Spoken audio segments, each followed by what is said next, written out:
righty, I know we've got some more people coming in the door, but we don't want to keep you any longer than we have to tonight, so we'll get started.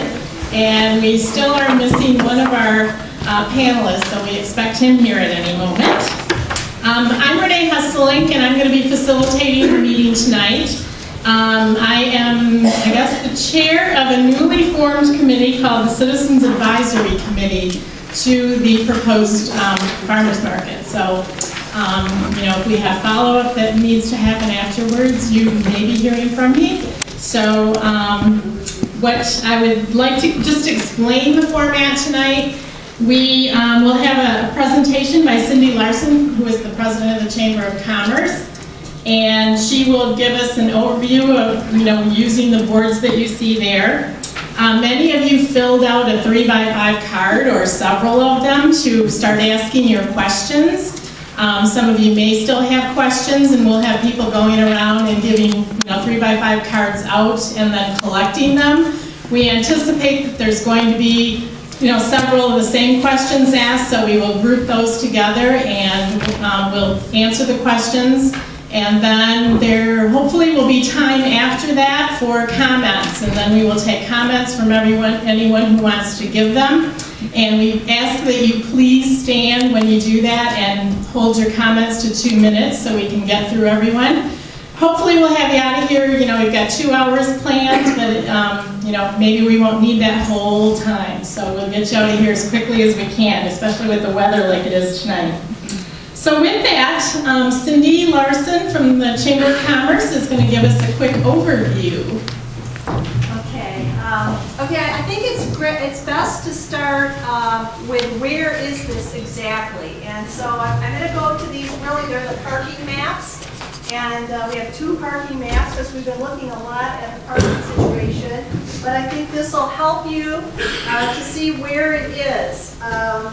This is Terrace Plaza, and this is where, for those of you that grew up here, this is where the Sears building used to be when it was a part of the mall. So everybody that grew up here knows where that is. But giving this presentation now a couple times, I realize a lot of people have no idea that there was even a mall there. So, so we're having to explain this in detail. But this is Terrace Plaza. This is where the mall is. This is the post office. This is Western Avenue, and so this yellow area is where we're talking about actually building the market and a portion of the parking with additional parking being on the outer area. Right down here would be where that new Harley-Davidson dealership is going to be. Does everybody feel pretty good about that? Yes. All right, these are obviously these match, so I don't know if it's easier for some of you to look up there or for some of you to look here. This one's a little bit easier for me. This is one of the things that we were asked to do was to make sure that it was the same size, if not larger, than the current market. And so that is why you see kind of an interesting configuration to get it all in there. And this is the current configuration. We have gone through, what we did is we took earlier reports. Some of you may know that the city has looked at moving the market more than once. I think this might be the 3rd or 4th attempt. So there was a lot of documentation from the farmers on what they were looking for in this market.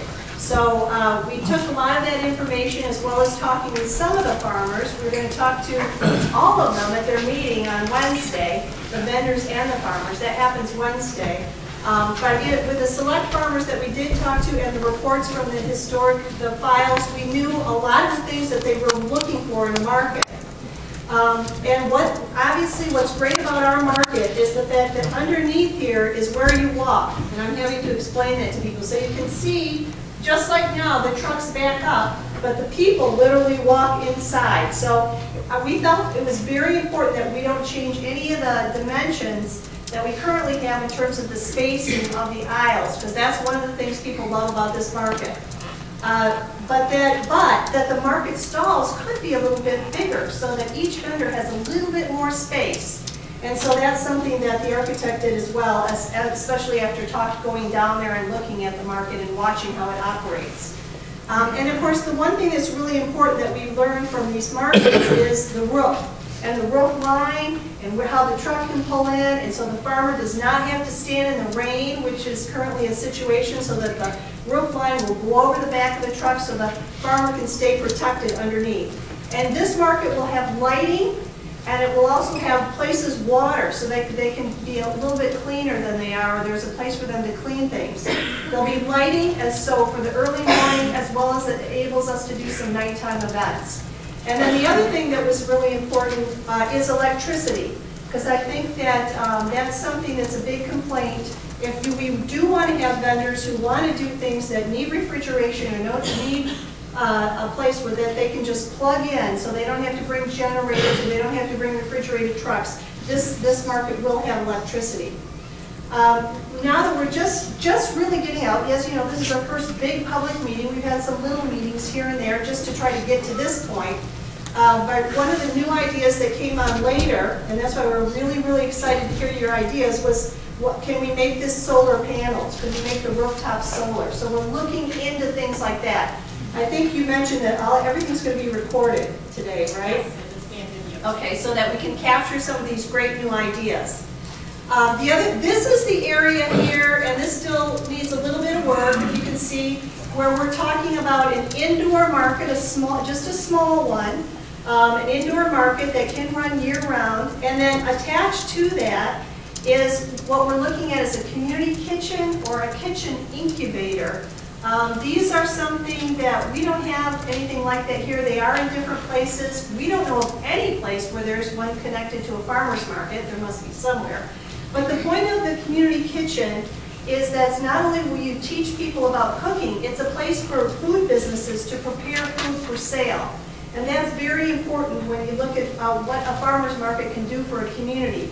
So if somebody can do some jams and jellies in this commercial kitchen during the week, then they can come out on the farmer's market day and actually sell those products. So this is a big, big deal in terms of a small business development opportunity. And then the cooking kitchen, of course, is getting people in to learn how to cook these great fresh vegetables and fruits that, you know, again, older generations assume that everybody knows how to do that, but the younger generations don't necessarily know. There's a lot of amenities, you know, we've talked about this was the deluxe plan. And so that's why we're going to go for the gold right now if we can get this through with everybody's input. But the gold plan includes these beautiful walkways here, so if you're in this part of the market, you can walk across underneath, so you're never outside in the rain at all. You could get into this market and stay in the market without having to go out until you leave. And there was bathrooms in a couple of places. A big complaint about the current market is the bathroom. So there's a bathroom section here and here. Again, beautiful landscaping. But there's still lots and lots to talk about, and that's why we're going to follow up with this advisory committee to talk about where the benches go, where the recycling bins go, where the garbage cans go. There's still a lot of work to be done in terms of the details. This is really the visual concept. One of the things, I'll just start talking about the parking right now, because that seems to be the biggest issue.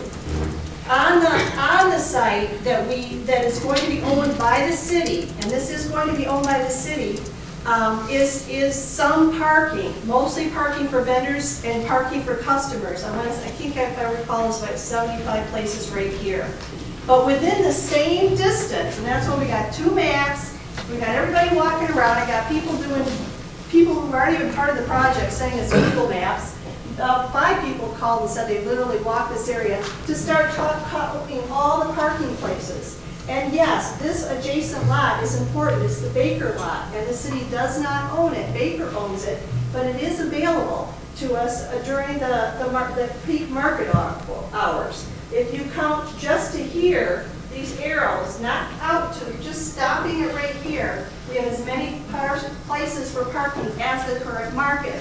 Now, one of the things that people do have to understand is they're not all big block group parking. I mean, now you have big group parking. This is the big group parking here, and here's going to be group parking. But other than that, there's a lot of independent parking places. They're all up and down here. I think there's something like 60 or 70 right up and down here. Even here, counting all here, you start getting into 100 right adjacent, literally walk directly from parking place to the market. And so, and then when you start counting what's up and down here, the number gets even bigger. But those are independent parking places. A lot of people don't have a problem with that. Not everybody worries about parking together. So, and that's important. That's part of why it'll make downtown really exciting and vibrant, is the people walking around and the fact that people can come to the market from any direction. I think one of the complaints about the current market now is there's one way in, there's one way out. And this market will have people coming from all directions. This is just a different view for those of you who like to look at it from, you know, the sky down to see what it's going to look like there. And this is will be used a lot by the advisory committee, because this really gets down talking about the traffic patterns and, again, additional parking places, how our trucks can come in, turn around, and go out. We know there's a lot of consideration will be to the trucks and how they come in and how they can get out, especially in the morning when they first arrive. That's when it's an issue in the morning for them. They kind of leave at different times, but they all arrive at the same time. I'm trying to think if I've forgotten any market features as far as making it special in terms of features to the market. I think I got most of them. Oh, yeah, that's the new thing now. They want to have wireless. So they'll be able to have their computers there, which is really important for credit cards and for them to do what other business they need to do while they're at the market. So that will all be taken care of in the new market. I think those are the main features. Again, just a different view. Again, the deluxe version with all the beautiful landscaping and fencing. But this will be an example. The offices will be more of a welcome center. There'll be a nice office for the market manager and a better place that they can use to manage the market better. And of course, that'll be year round. And so we really anticipate, because we have lighting and we have electricity, it really opens up the office and the market to year-round activities. And that's what we're seeing in the other cities that have new markets. Many cities have new markets now, and we're trying to incorporate that. For example, we're going to design this area right here so that that could be a winter skating rink in the winter.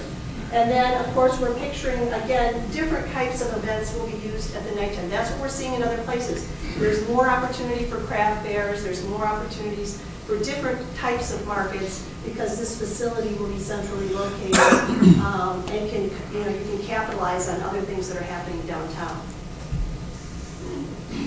How about some, don't forget some provision? I think we got it. I think those are the basics. Okay, well, thank you, Cindy. I also want to introduce Steve Novak. He is the general contractor that has been involved, and he resides in Lakeside. So I would like to start with questions, and you're right, Cindy, parking was one of them. So if we haven't covered something you want to know about parking yet, hold that to the end and we'll get to that. What they did with the questions is all the cards they collected.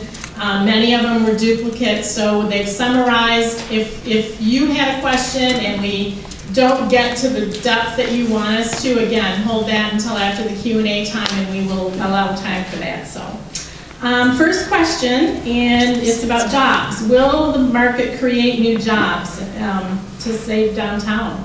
Well, great question. That's what's so exciting about Farmers Market that's strategically located. It is strategic, which is why I think maybe the market, maybe didn't quite get there the couple of times they tried it before, because a market, when it's connected to other places that can be developed, can have a huge spin-off. And already we're getting calls from people that are interested in how far away are they from the market, where could they be so that their business is near the market. The direct jobs, there'll just be a few more jobs of people working directly for the market, but the other way that jobs are created with markets, I think everybody knows the cheese lady and the story of the cheese lady and how she started at the market and then that grew into a business. There's a lot more of that happening in our market. They don't all come to Muskegon, but that does happen, so we expect a lot more of that. The other thing that's going to happen, though, is there's a lot of businesses and residences that want to be co-located near the market, especially the residential that's going on in downtown Muskegon. That's a huge sales piece for those people that are building homes. Again, we start building more homes and renovating. That big apartment building that's kitty corner is for rental. Those are all job creation. Overall, this is a stimulus to get downtown going again. And again, there was a time when the Muskegon market was the only market. And now there's a market in Grand Haven and Holland and Grand Rapids has too. So we really do need to think long term, not just what's right for downtown, what's also right for this market to keep it going for another 50 years. So a lot of that stuff was considered. We've got quite a few people standing in the back, which we're not allowed to have. Could we ask you to come down front and take a seat, please? We've got to leave the lanes open according to fire marshal rules. I know that's because TEDx, we have to do that. So the next question, and I think you've answered this, Cindy, will the market be used year-round? So if there's anything else that you thought of or want to add, or Steve or anybody that... Yeah, I do. What we tried to incorporate in this process was the fact that the market would not only necessarily be used year-round, but would also be used 7 days a week. Right now, the farmer's market is being used approximately 3 days a week. So that opens up 4 days a week for other venues. Now, as what they are going to be, I have no idea. But it does leave it open to a lot of opportunities. And with that being said, we put some other amenities in there, not just Wi-Fi for everybody to use computers at all the different stalls, but we also have Cat5 wired to the building, so it's a direct link. And then we also put in a PA system that has background music that can use to be a public address for announcements while people are doing whatever they're doing, either during the farmer's market or other venues. So a lot of stuff has gone into this, and keep in mind, folks, that this thing has already been redesigned 7 times as information has come in, and Jim Schultz was in our audience here was very instrumental in contributing to that and trying to meet everybody's needs. And I'm going to say, as I said before at the last workshop, this is still subject to change even at this point, as the general populace comes in with their questions and concerns and other needs that they think they might have. Why not a grocery store? Well, we hope, again, that this project is a catalyst to other projects. You know, the grocery store is definitely something that's needed. However, the numbers aren't there to support it yet. In terms of the number of people, I know it, you know, we've talked to a number of people. There's like this tipping point for a number of people that live downtown when the grocery store will come in. And we're not there yet. So that's why this being a stimulus for residential development is very, very important, because it's going to hike up the number of residents that live in the area, and then that'll spur the grocery. These markets, there are 3 different things that they are catalysts for: residential, retail, and tourism-related businesses. Those are the 3 spin-offs that you get from a market that's located in the right place. How will this be paid for?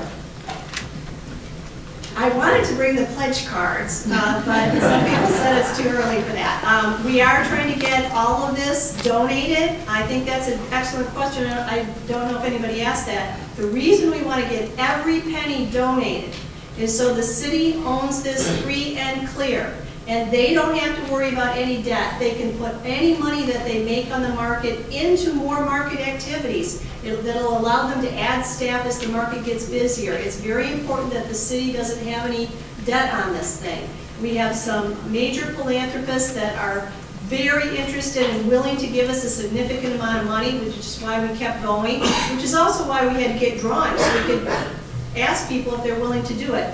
We just last week met with the state of Michigan, and we have a meeting set up. They very much like this market, and they're willing to make a major contribution, not alone, a contribution to get this market going. They see Muskegon, city of Muskegon is on the cusp, and we can go one way or the other. And they want to do whatever it takes to get us to go in the right direction. They put a lot of money into the roads and the streetscape a few years ago, if you recall. They've been, you know, the state's put a ton of money into cleaning up Muskegon Lake, and they just think we're this far from taking off and making this to be the great city it once was. So they're very interested in giving us a significant dollar amount. But we're going to accept donations from anybody, any size. Okay, so we have a few questions on the existing site where the market is now and what might happen to that. You know, what will happen to it? Could it be up, you know, has there been a study done on what, you know, could it be upgraded to meet the standards that we're looking at here potentially? I mean, and I can, if somebody from the city wants to stand up, I know there's been some discussion by the city staff and by the commissioners about having another group start working on what could be done with the Jackson Hill area land. Because it is a great piece of land as far as the size of it. And so there's a lot of things that could be done. I think that's what they're thinking about doing, getting another group engaged to start looking at what could, because now would be the time to do that. Because if we go forward with this, the other group should start going forward with Jackson Hill, so that when we make the move, then there's a great idea for what to use down there. I don't know if anybody from the city, is that basically, am I answering that correctly? Yeah. Our group is going to be focused on this, and I think there will be other groups focused on Jackson Hill. And I'm not sure, I wouldn't know how to answer this one at all. What about the flea market? Well, that's part of, I think, as we move forward with the Citizens Advisory Committee, and I know the city would like us to have some neighborhood groups on the City Advisory Committee, neighborhood representatives, because the people we represent, we're the build it people. Then there's going to have to be the citizens group that move forward with what are we going to do with this thing. I mean, we know obviously it's going to be farmers, and I'm sure there'll be flea. I don't know what, that we're looking at art shows, we're looking at car shows, we're looking at doll shows. I mean, anybody who wants to do anything, this facility is for that. But that's going to be the citizens group working with the city and the city staff. I mean, right now the city manages it, and they manage it very, very well. So I think we're just all anticipating the city's just going to take it to another level with their current operation and staff. Has there been any thought to how the new potential market may influence prices of the goods that are sold there? Well, that's another reason we're trying to make this zero cost to the city. So they're basically just going to take that thing and move it over. So our group doesn't want to have them worry about costs. I mean, we still have to figure out what electricity is going to be, which is why we're looking at the solar. There's going to be some additional costs, but not enough. We're thinking that with more activity, that's more rent. So right now we're looking at it as a wash. Okay. We talked about the neighborhoods, and we do have our neighborhood meeting tonight with Nelson McLaughlin and Jackson. That's tomorrow night. Yes, tomorrow night. One of the questions was, why haven't you announced the time? There is a meeting tomorrow night, 6:30 at First Congregational Church, and that has been publicized along with this meeting. So hopefully, if you live in those neighborhoods, that you are aware of that and spread the word if you didn't know. So the neighborhoods were supposed to try to let their neighborhood people know, and we want them to know. We just wanted to make sure that this was a broader community voice, and that the neighborhood voice is just the neighborhood voice, so they are heard.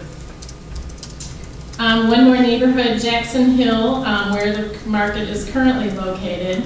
Have they been involved to this point of any of the conversations, or any of the people who shop at the market that are on food stamps? Well, I guess no. We wanted to kind of have the neighborhood meeting first, to be honest with you, but it didn't work out that way with scheduling of rooms. So we are having the neighborhood meeting second. So we're hoping to learn a lot more about those kinds of things tomorrow. And then I'm not sure we can answer this one. What do the vendors think? Because we have that meeting on Wednesday with the farmers and other vendors that sell goods. So, and all I can know from the past files, which we have read files on this thing, is the vendors are very concerned about the construction of the market. That's their concern. How the truck's going to fit, how do I get in, how do I get out, how much space do I have?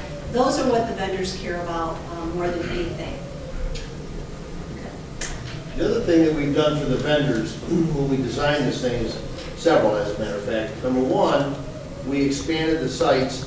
Each stall is 2 foot wider and 3 foot deeper. We extended the roof line out of the coverage again so people don't get wet. But however, we also put a gutter system on there to collect the water so there's not that runoff. dripping on everybody. So we try to make sure that not only do we accommodate that, but some of these vendors come in and take 3, 4, maybe even 5 stalls. That will be reduced a little bit. So even though our stall count is higher, somewhat higher, a little bit higher than what is down there now, the vendors will actually take less space and or could take more. And then the other thing that we did was all the display areas on the front of the vendors and the walkways are all done out of composite materials. So obviously there's no cracking or staining or peeling or anything like that. They're always going to stay very nice looking and frankly probably give you 25 years of a really nice performance. So we try to adapt to we listened to what the farmers said and made sure that we met all of that. So and with that being said, as it stands right now, we don't look at those prices going up to the stalls at this point as a paid-off turnover whatsoever. They're actually getting more space. So I think that's, again, is a win-win situation for everybody. And a lot of these farmers are at all the markets, and they're at the brand new markets too. So they really are knowledgeable about the strengths and weaknesses of markets. Do we have, where's Bob? I can't see. I'm over here. Do we have any more cards? Do we have any more cards to collect from anyone? Wow. Were you raising your hand? Oh. Okay, well, we may get you out of here really early. It's 7 o'clock, and if there's no other cards to be turned in, pardon? The man had his hand up there. Okay. Did you have a card to turn in, or you? No, I have a question. Okay. You want to stand up so everyone can hear your question, then, if you would, please. What's going to be the yearly maintenance cost of the city? Is that going to come out of the public's pocket to maintain this market on a yearly basis? Because we're talking about a maintenance cost that's going to be pretty steep. Again, I want to answer that because we designed this to actually be easier to maintain than the current one. With the water situation, the way we structured it, the drain system and so forth, this is going to be very, very easy to clean.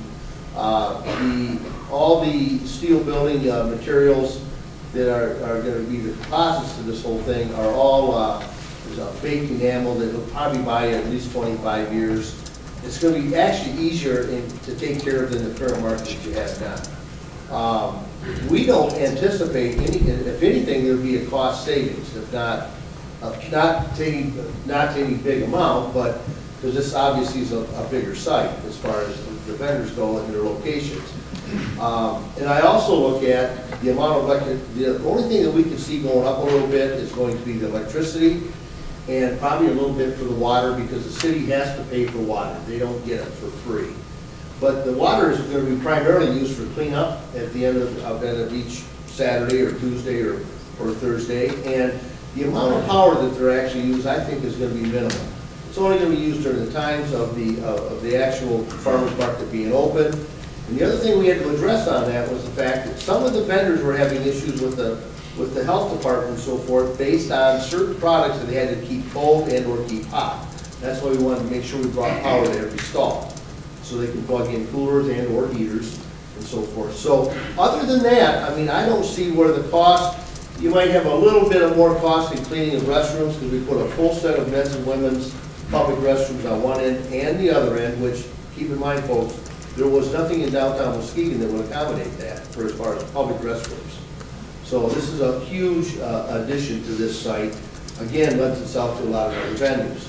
But there'll be a little cleanup in that. So I think, personally, I think with the amount of added stalls and the people that are going to want to get down there once this thing gets rolling, those added revenues will be picked up. And it can't be much. It's got to be pretty limited.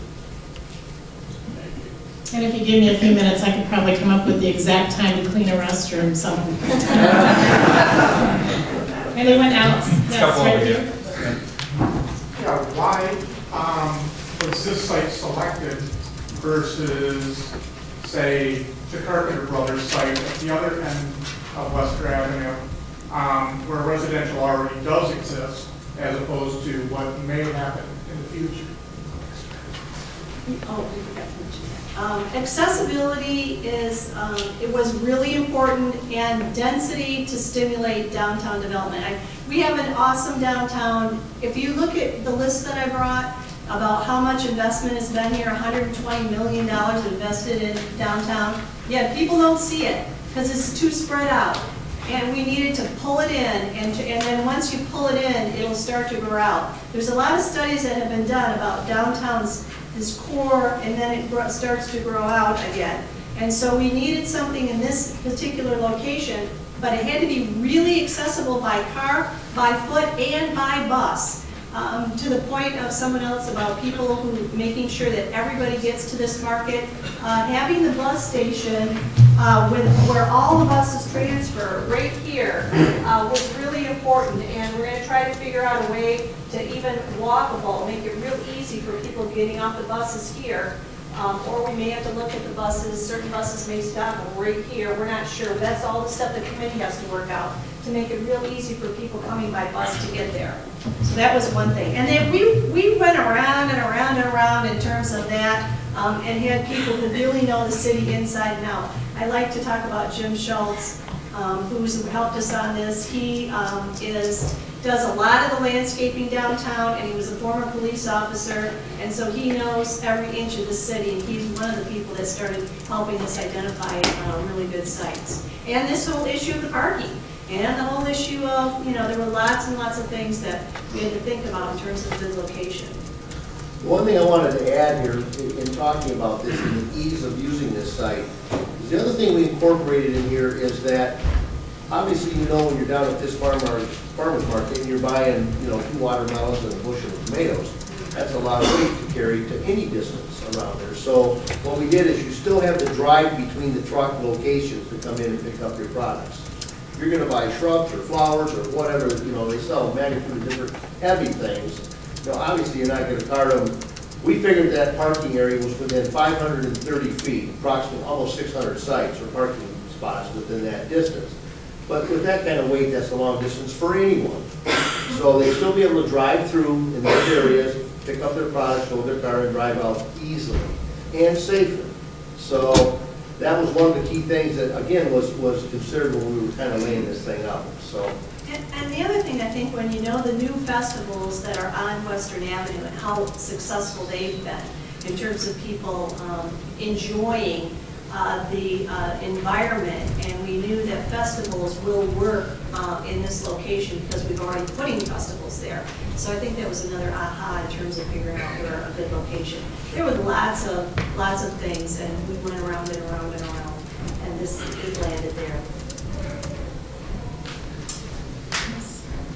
Woman over here in the... I have a couple of questions. One is on the parking. You mentioned that these spaces are available within a block walking distance. And you also mentioned market development that is going to come from this. As these other stores and businesses and offices come in there, they're going to be using those parking places. That's going to be, we're already talking about that because a couple of businesses are excited about this. But at the same time, they know it's going to help their business. And so now where are their customers going to park? That may be a block away. So for those of you who love committees, there is going to be yet another committee. It's called the Parking Committee. The city used to have a parking committee, and they're going to reenact the parking committee. Right now, we can't justify building parking ramps yet, but it looks like what we're thinking is we're going to designate some lots. When we get to the point where we have that much, we don't have enough parking, which we all hope happens in our lifetime, when it gets to that point, there's going to be certain lots that will be designated where we could build a ramp. But then it'll be cost effective to build a ramp. And there's really cool new ramps. And our town doesn't like ramps, which is why no one will build one. But there are new cool ramps that are connected to businesses, where maybe it's a business in the front, the ramps in the back, or there's gardens on the top, there's parks and artwork on the top. So there's all kinds of new ramps, but there's going to be a long-term plan for that. Another thing this meeting doesn't like about parking is paying for parking. There used to be free parking. That's right. I think that will continue. But I want to add one more thing to that. Keep in mind, folks, that when you go to the farm market, I go pretty much every Saturday morning. I have since I moved here. And I don't think Cindy and I are down there ever more than an hour. Maybe 45 minutes, but we get through there, have our coffee, and pick up our stuff and get out of there. So it's very cyclatory. You don't have, it's not like you have, 2,000 people down there at one time. I would say in our count study that we did with the architects and so forth, we never saw more than about 215 cars at any one time. But they're cycling in and out nonstop. So even though we know we have approximately 600 parking spaces in the area, are they all going to be utilized for the farmer's market? I really don't think so. I think the max on that would maybe be 250. But as it grows, it could be a little bit more, but it would be very cyclatory. People don't really go down to the farmer's market and camp out there for all morning. I mean, they go in early, some go in late. Peak time seems to be right around 10 o'clock in the morning. And the farmer's market pretty much dies out at about 1:30 in the afternoon. So it really thins up then. So as far as other people downtown, obviously you have a very good question. As far as other retail places start developing and so forth, obviously they're going to want to share that parking. So I think that this kind of addresses that to some degree. Retail, I think we all agree, we want some retail downtown, and this will be a huge stimulus for retail. My other question is on winter use. You mentioned the possibility of an ice skating rink. Well, that's reasonable. But as far as any kind of business or activity in those open stalls in the winter and cold, I don't see. And that's why we built a small winter market, that's an indoor market, right here. And it's not, and we could make it bigger, but we thought we'll make it small to start and see how much is used. Those people that have been at the current winter market see that there is something that can take place in winter. But it is Michigan, okay? And so it's not like we have a ton of fruit and vegetable options in Michigan in the winter. But this is going to be a nice, see where these trucks are? Those are big doors that are going to be able to come down in the winter. And actually, we anticipate a lot of activities there. There probably think people are going to want to hold activities. That's a good place. A lot of places in farmers market, believe it or not, people are having weddings there. Not exactly what I would choose for a wedding, but I suppose some people think that would be cool. Gentleman right here. First of all, I just want to commend you guys for what you've done here. I look at this and in my mind I'm visualizing what it's going to do for Mesquite. And that was an argument, well, bring it over here, You're going to bring it over, it's got to do something for the image of this town. What I see with all this beautiful landscaping, there's a softer image here that you are going to project of Mesquite that is not there now. And, you're like you say, $120 million has not been seen yet. But this is going to draw people into it because of that soft image. And I also had a couple questions. Are there a lot of benches in there for people to sit down and relax and whatever? Are there bike racks? Because that seems to be so popular nowadays. This could be a clean center. We're actually directing the bike path up off the Lakeshore bike path up through here with bike racks. We haven't shown the park benches and some picnic tables and stuff in there. Actually, it's not going to be picnic tables. These are going to be a little bit nicer. But because we're looking for input as to where's the best area to put. Another thing that we give us some thought about, and that is, this is going to be a venue, folks, that's going to get bigger than you ever dreamed of. I think that vendors are going to sell more product here than they ever sold before in their lives because Tuesdays and Thursdays are going to be busier. But the other thing is, it's going to add more vendors, and we're going to probably end up with an overflow. So what we've tried to do here is we have some areas where we can expand these tent post deals that we can stick in the concrete and provide smaller venues for those people that, when I go down, I've been running a lady selling pot holders. Well, she's not exactly going to need a big space in the covered area, but she wants something nice and that's covered in the walking area. So we have, I think, how many? 18 of these. I think 18 or 20 of these tent They're areas. like pop-up tents. They're like pop-up. If it gets beyond this, yeah. Beyond the photos of what we can have now, and I think that's going to happen. But you're right. There are going to be areas where you can sit down. You can go buy a sandwich, if you want a cup of coffee, relax, talk to your friends. We're trying to create this to be it's a walking area. And you see it now. You go there now, and how many times are you going to walk through the farmer's market and you can't get around somebody because they don't have friends? They're all standing around shooting the breeze. I've done it, and, you know, it kind of clogs up. But did you ever see anybody get upset? You never see anybody upset at the farmer's market. It's a great place to go, everybody feels good. This is what we try to create here, an atmosphere that when you get down there, you're gonna feel good, you're gonna enjoy it. Just like you do now, but even bigger, it'll be bigger venue. Any more space for our urban farmers? Next. Up there, yes. The existing market has, for me, a little bit of a rustic charm because of the construction materials. Can you describe what the construction materials will look like? The roofs, the roofs in Grand Haven are not charming at all. So please let me know what you're going to think here. Well, we haven't actually picked the final colors, but obviously for this to hold up and to have the strength of the wind, because you got to understand that when you design one of these things, when it's open both ends, these structures are like the wing of an airplane. There's not a lot of weight on it, but they have to be designed for uplift as wind passes through.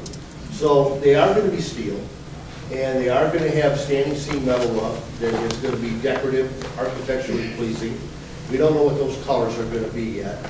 It's also going to have kind of a continuous cupola across the top that allows it to vent up underneath. Now, that's the area that Cindy's been talking about for the solar panels. Hopefully we can work something out where we're going to pull that in and put the top side of that in. It's going to be very nice to look at.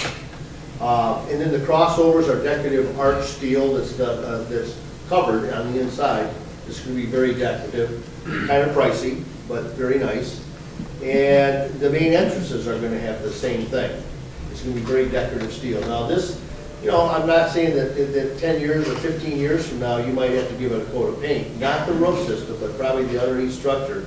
Hopefully not. We're going to go with a high-grade zinc coating and so forth, so it stays looking nice for a long, long time. And it won't be, she's afraid it's going to be too super fancy. It won't be too super fancy. I mean, we want it to be utilitarian. Too modern. Too modern, okay. It's Well, not- see, that's good input. Yeah. That's good input, that you want to see something a little bit more historic looking. It will have that. It'll have more of that historic thing. It's going to have more of a wild thing than anything else, like a beach thing. That's what they've been talking about. So, have we landed on that yet? No. I'm still looking for input from folks like you. Gentleman in the red hat. Hi, I just moved back here after 20 years in Minnesota, and we have an awesome outdoor market. They have an awesome outdoor market in Minneapolis, and in the winter, they embrace winter. So they have outdoor festivals, snow queen balls, and it's all held down in Minneapolis and St. Paul at the farmers market. This has the possibility of doing so. My question, that was to answer your question, the possibilities are there, and it's nice.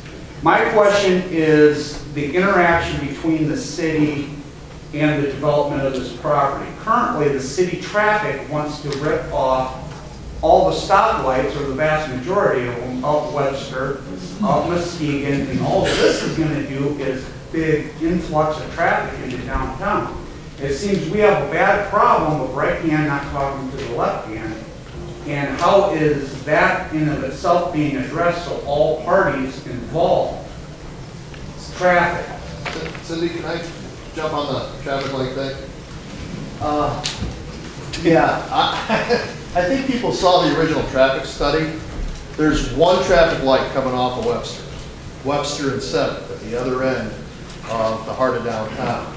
There are 4 traffic lights being proposed to come down on Muskegon. Muskegon and 7th, Muskegon and Pine, Spring, and the other one is on Jefferson. We are also looking at, we're committed to keeping traffic calm there, and one of the things that, and this is something that we've had interaction with the Downtown Muskegon Development Corporation people over the years on, is that one of the reasons we did the turn back is that the research that's gone back decades shows that you got to get your traffic to 3 miles an hour or slower while people don't stop to support local businesses. Fewer cars going slower is healthier than more cars going faster. That's a one of the major reasons why we did what we did with Muskegon and Webster. So we are looking at other traffic calming measures that will hopefully in the long run be more effective than stoplights that aren't actually very effective as far as being needed or slowing the traffic. So yeah, there's been communication on that, and no, there's no interest on the part of City Hall in turning Muskegon and Webster back into drag racing strips. Not at all. Well, thank you for answering the question. My point was also interaction on all parties concerned. Because I do live on Muskegon Avenue between Pine and Spring, and I just told everyone where I live.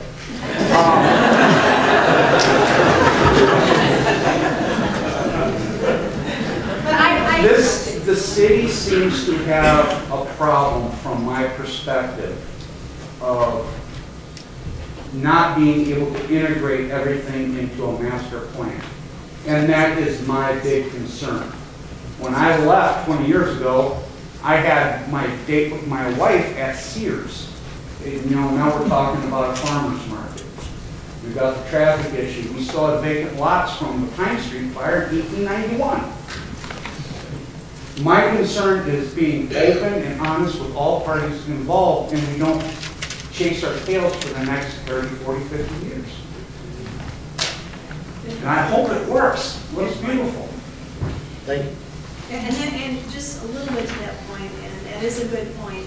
That's why this advisory committee is taking over. Once these forums are over, they're taking over. And then part of that advisory committee will have city staff on it as well. That's very important.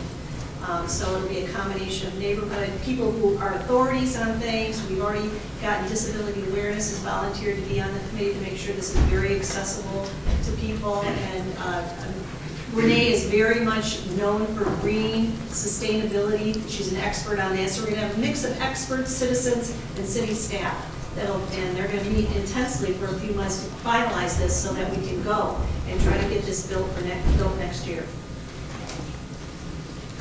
Over there on the stairs. How is this designed for a crime and loitering aspect and off-use hours? You know, I want to answer that from the standpoint, I'm not exactly sure how they're going to handle the public restrooms. I'm not sure if they're going to be open each time it's being used and then closed the rest of the time. I'm not even going to tell you there's not going to be an issue with graffiti down there. It can happen. But for the most part, the site is open. And it's going to be lit at night, not all the lights, and they're like what you call emergency lights or night lights will be on the underneath the side, so that it's going to be a tough time to have loitering down there. I mean, it's going to actually come to the police officials. So obviously, if that occurs, they're going to probably have to take a serious look at it. But I don't think you're going to see that much there. I really don't, because it's kind of open. If you stand out there, especially in the fall or winter, it's going to be chilly. For the most part. And then, don't forget, the fire station is right across the street. Yep. And so they're kind of the lookout for that whole entire area. So that's another advantage to this site. So, woman up there. Any plans for performance, small performance space? And that's, I think it's a great idea that also came up recently. Did we look at where we might have performances or live? And we need to take a look at that. There's a couple of different spots there, and heck, I'm on this group that's trying to get more public art downtown, and I wasn't thinking that we need to have spots for public art. So that's another good suggestion that, thank goodness, is recorded. Where would we have maybe some music if it was going to be taking place down there? This gentleman right here. Does the city own all of this land? No. And it is owned by the Downtown Development Corporation, which is a group of nonprofits that purchased a lot of this land so that we could make sure it was developed carefully and thoughtfully.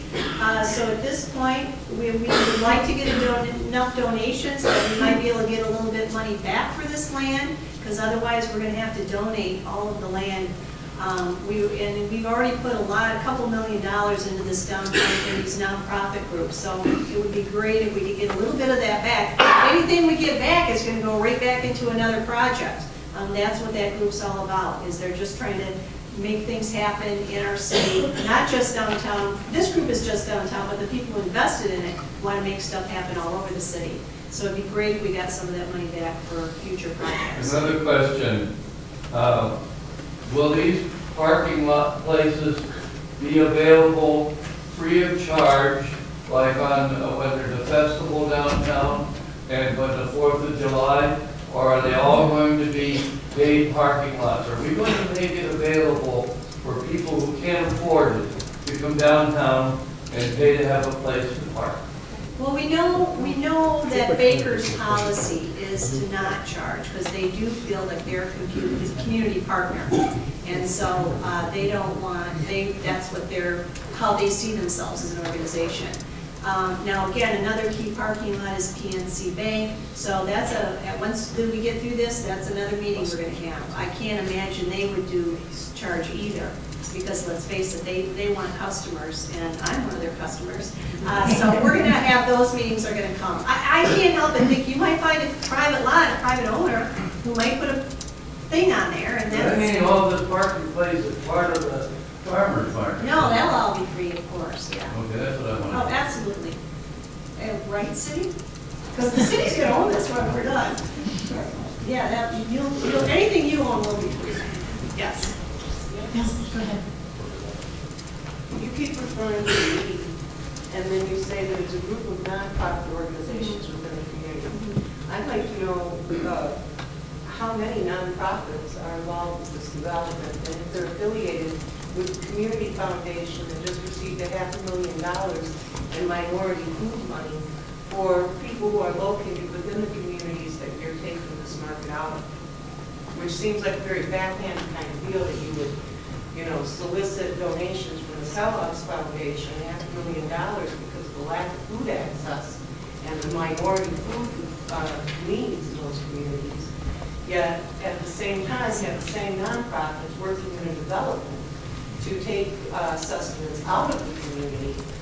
7,200 people a day. You have a cluster right there of actual non-imaginary people who are using this market where it stands, and you want to move it to somewhere to create image because you wish to solicit a new populace for this community. Yet I don't see very many people here that would represent any kind of inclusive nature to this development whatsoever. Right now, to the way these meetings are scheduled, you say, well, there's another meeting tomorrow that was in the paper. There was, with no time on it. And it very much looks like what you're trying to do is divide and conquer as far as advancing the concept of this development. So, these are all important things as you develop. Do you want to further segregate a community that we can tell is already segregated, just by the way these are laid out, these meetings that pertain specifically to this development? So I guess what my question is which nonprofits is this community foundation who received that funding because of the need? Are they involved with the development of this project to move this sustenance on those same communities? Well, Cindy, yeah. Can you reiterate what she just shared with you? Yes, she is definitely concerned about the movement of this out of one neighborhood to another. Is it going to be as accessible to the populations it currently serves? And so she wants to know who's behind it. There is a whole movement with the Community Foundation as one of the leaders. They're just one on this whole food desert thing. Say there are, but there's also the ones that you're talking about that will have these little sessions following this in groups. Well, and tomorrow's night is where we hope to have the conversation you're starting today is with the neighborhoods. And I don't know maybe why the time wasn't reported. I think we want to make sure tomorrow it is the neighborhood people and not the people from Norton Shores saying what they want. I mean, this market is because this market, maybe you think it's a neighborhood market, but it's a regional market. People are coming from Grand Haven and Spring Lake. And regional market, why would we need to have a separate venue for concerns voiced from the interior community? Well, the people that are in the neighborhood, as you said, are going to be affected in a different way. How? Well, because traffic, good point. Traffic, or the people coming from traffic, walkability, accessibility, those issues which are for the neighborhoods. Accessibility. If a community foundation is receiving money because of lack of access for a portion of our citizens. And the same foundation is taking sustenance from the place that they're applying for the money to meet the needs of. $500,000. 2 minutes, Bob. Yes, You know? just, can I? Isn't that kind of duplicitous? I mean, that you would It's a take good conversation, at the but I same think time? they're gonna. Well, and I want would, us to just do it. from what I know about grant money, and I've worked on quite a few grants, the Community Foundation in no way can use any of that money towards this market. No. That is designated. That's my point. But we should have this, we You do can't this have it important both conversation. ways. Right. You can't have it that there's great needs, so great and so vast that we need the Kellogg's Foundation grants. And at the same time, say that you're not removing something essential by removing a food access. Well, we hope you're going to be at the meeting tomorrow night. Yeah, that's good. So, I also have I just have a comment. I have some concerns about the move of this market as well. I think that there's a few things I'm concerned about is the community voice. I know you're saying that there's a meeting tomorrow for this, but I also do think it's important at this point that you said that people from Jackson Hill, maybe people who have also used the market as it currently is for food access, specifically with the Double Up Food Bucks program. I know people are familiar with that. It's a food stamp program that a lot of people, it started last year at the market. And so I think that not consulting the people who already, at this point in the process, is not responsible. And also, yeah, that meeting time, it wasn't announced. I live in a Nelson neighborhood, and I did not receive any sort of notification about the time of that meeting. I understand what the time is now. I also have a concern about the flea market. I'm concerned that it's a tool for supplemental income for a lot of low-income people in our area, and I'm concerned that with the move of this market, the flea market won't continue, and so that's something that we also need to think about taking into consideration. I also, yeah, just in general, the community voice is a big concern that I have, and I think it's also important to realize and pay respect to the fact that there are already a lot of people living downtown, and so to kind of like sacrifice or at the expense of people already living downtown to move the market and spend millions of dollars to move the market just to attract more people downtown who aren't there doesn't make a lot of sense to me. And so I think that it'd be great to focus more on the community that's already there. I also just wanted to let people know that there's a group of citizens who have started a ballot proposal, a ballot initiative to keep the market at the current location. There's a lot of different reasons why people are interested in keeping that at the current location. And so there's a few people here tonight who have those petitions. If you're interested, please, yeah, you can find me and sign it. Thank you. couple hands over there. I have a question there. There's a lot of people in Jackson town who go to the market. I'm from the Jackson area. I was born and raised down there. A lot of people support the market down there. A lot of people came to the store to get fresh vegetables. They walk down there. I got another question. There's a lot of young kids go out there during the summertime, walk their bikes down there. And I'm thinking, if you move the market down there, they're going to get a rash down there. It's already, they go down there right now downtown, they're going to get a rash.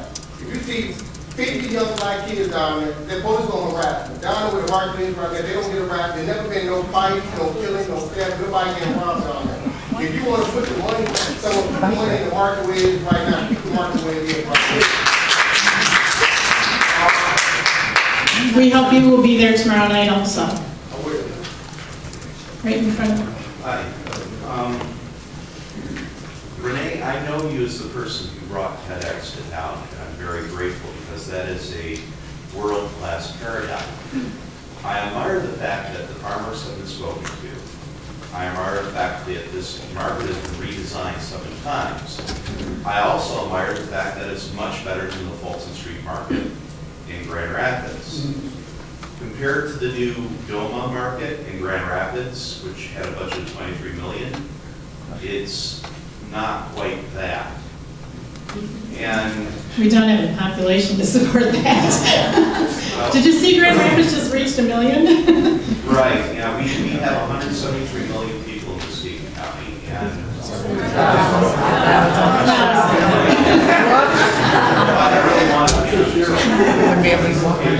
here's my point. In Grand Rapids, they have the Eureka Museum. And I got to speak to the person who designed the High Line, which is a walk space through downtown Manhattan. Well, actually, it's through the far side. And they are doing phenomenally with it because it's just unlocking billions of dollars in real estate value. And they really did the design process correctly. They went to the whole world and they said, give us a charrette, give us a design proposal. And I think something like 300 showed up and they got to pick the best one. So now you have the Whitney Museum moving by the Highline. You have the Standard Hotel building on the Highline. So design is done right, and TEDx is all about design. It's the D in TED. You need some more designers on this. So Detroit sent out a data packet to the world and got back 160 different designs for their waterfront. All that free consulting just because somebody wanted their name on the Detroit waterfront. So I'm asking, are we going to be TEDx about this market or not? Because right now, we're being pretty local and we're being pretty provincial. Well, we can't do it at TEDx this year because it's not until November, but we're not done with the design process yet. As both Cindy and Steve said, you know, that's what the purpose of the committee is, and we want to hear ideas on design. We had, you know, the woman up there that spoke about the roof and the colors, so.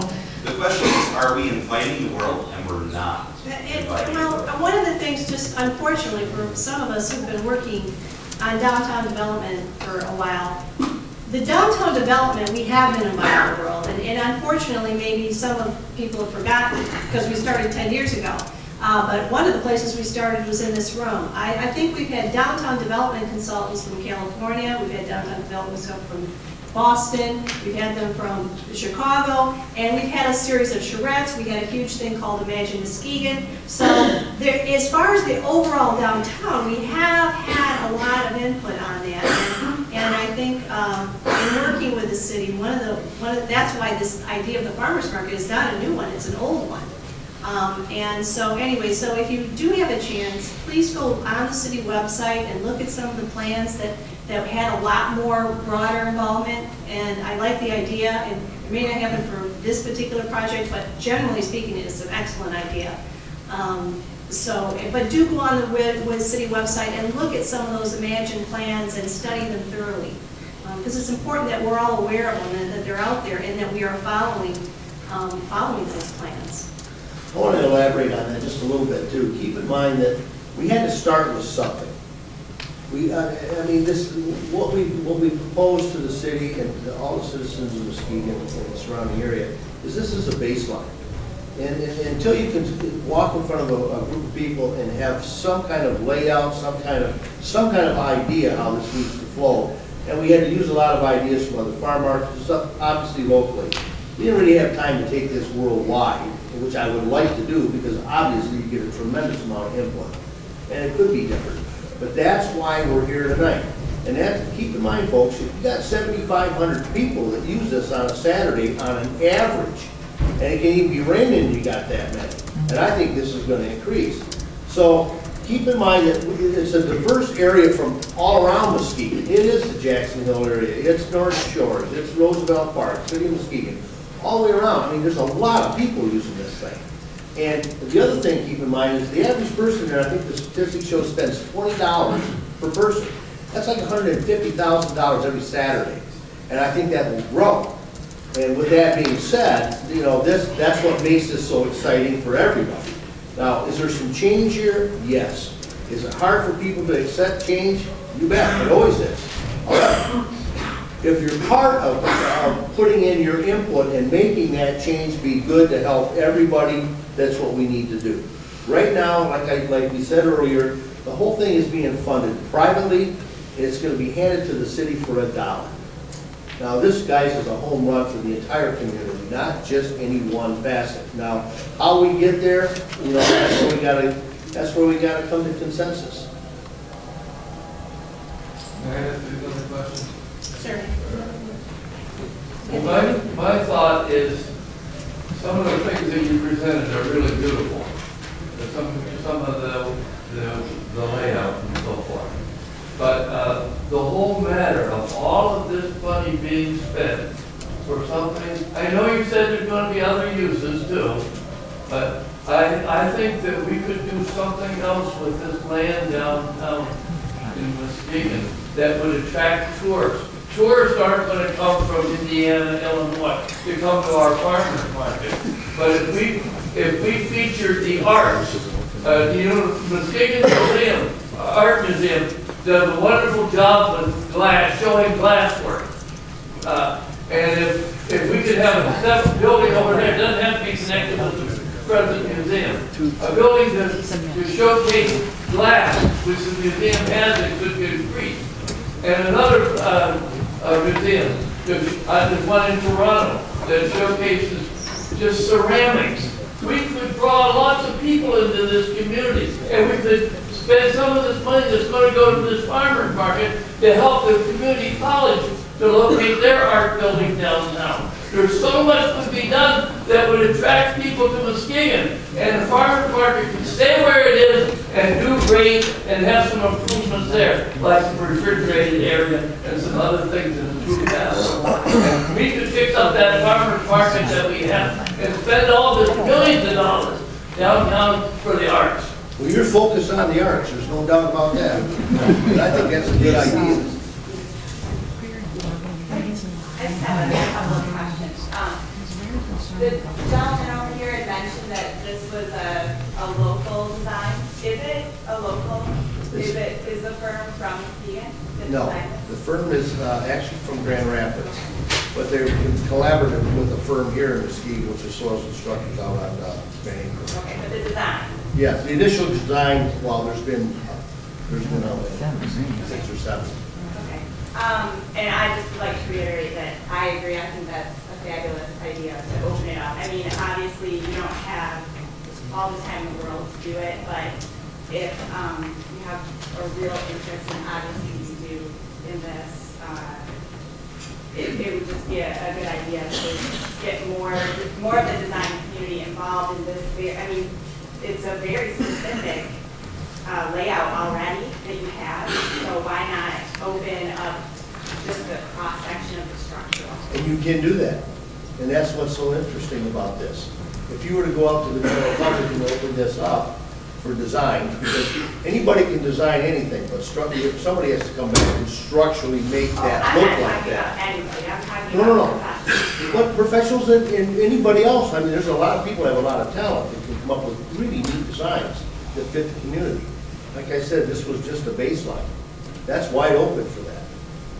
My other comment was there were a couple people complaining that it had not, this meeting, or the meeting for tomorrow night had not been listed, the time had been listed.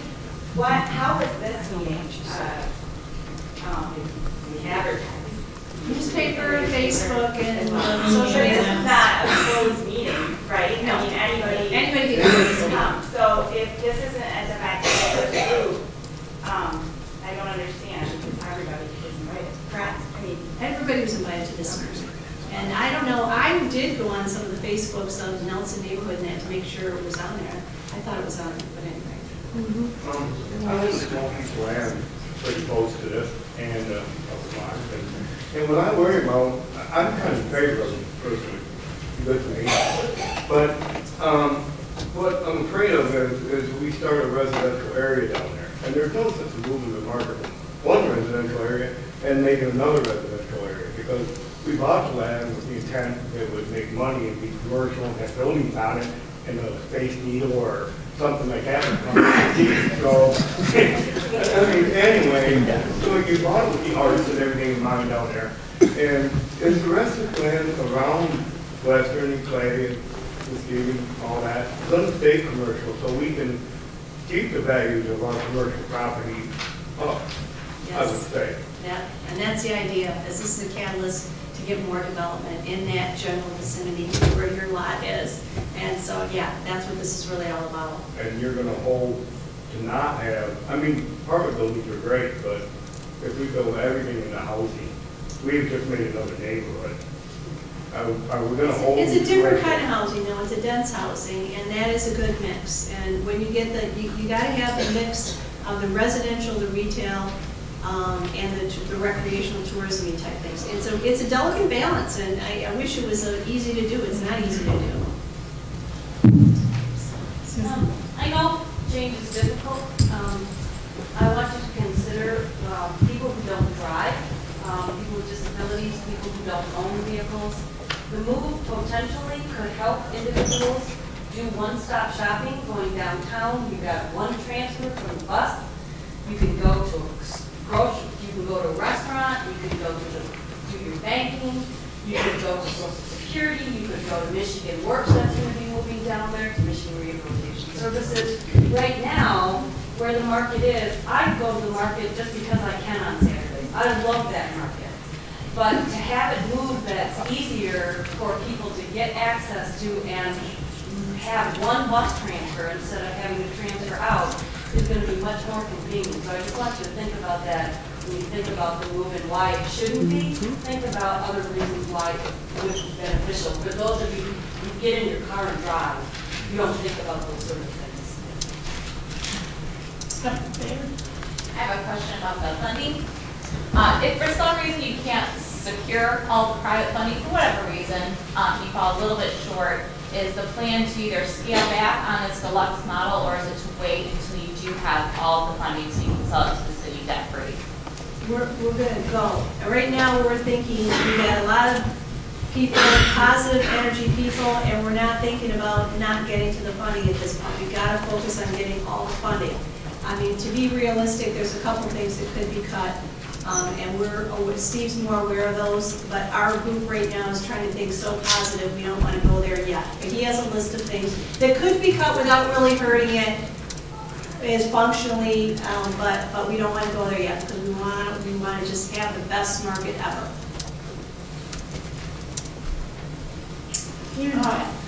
I'm just curious, where does Market Street play into this design? Good question. This is the market. This is actually Market Street right here, and which is why this particular design does protect Market Street. Now we're suggesting that during the peak times on Saturdays that we'll have to block this off, and so this will be all pedestrian oriented.